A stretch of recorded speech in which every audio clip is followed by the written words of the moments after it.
get to it. Gordon Hayward to the Celtics, said to be a 104 years, $128 million deal. The 27-year-old forward coming off career year in Utah, where he averaged 22 points and more than 5 rebounds and 3 assists per game. Hayward making his announcement today on the Players Tribune, saying, in part, this has been the toughest decision that I've ever had to make in my life. After 7 years in Utah, I have decided to join the Boston Celtics. I also feel like this city, Salt Lake City, helped raise me, and I feel like this city took me in as part of its own family. I just want to say thank you for that, and thank you for everything.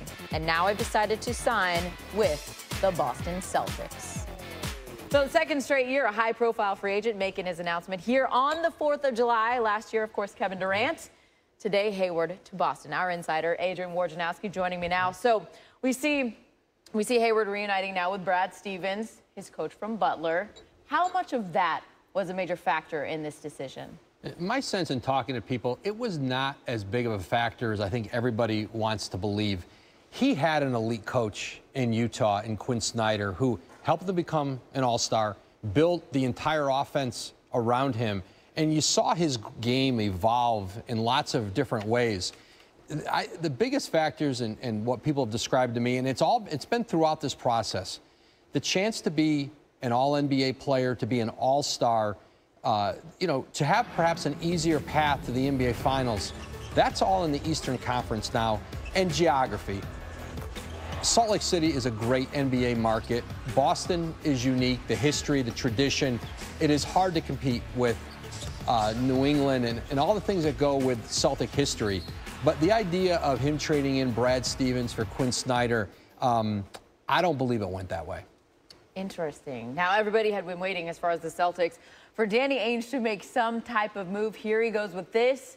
What could be next here for Boston? Boston needs some size, some strength up front. You saw against Cleveland last year, and trying to get past the Cavaliers, they physically got beat up front.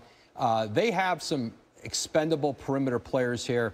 A lot of executives tonight, trying to get a sense of who exactly Boston may be willing to move. Jay Crowder, Avery Bradley, players like that who are going to have value on the market. Can they help Boston bring back some size up front? What about Utah, of course, now needing to find a replacement there for Hayward? What's their plan? I talked to Dennis Lindsay, their general manager, tonight, and he reminded everybody they've got a great young core there and that they're going to compete. They still see themselves as a playoff team. Rudy Gobert, at 24 years old, is going to be an All-NBA center. They brought in Ricky Rubio at the point. They're out in free agency. Rudy Gay is still available on the market. Utah has interest in him. Miami, San Antonio has expressed some interest in Rudy Gay. So that's a wing player that, is a short-term, can be a short-term gap. There's no replacing a Gordon Hayward in Utah. They drafted him. They developed him. That is not a place you're going to go out and get elite free agents, and that's why this loss ultimately is so devastating for the Jazz. Of course, this is now the domino effect, right? Maybe Rudy Gay is the next domino to fall. Woj, thanks a lot for joining us.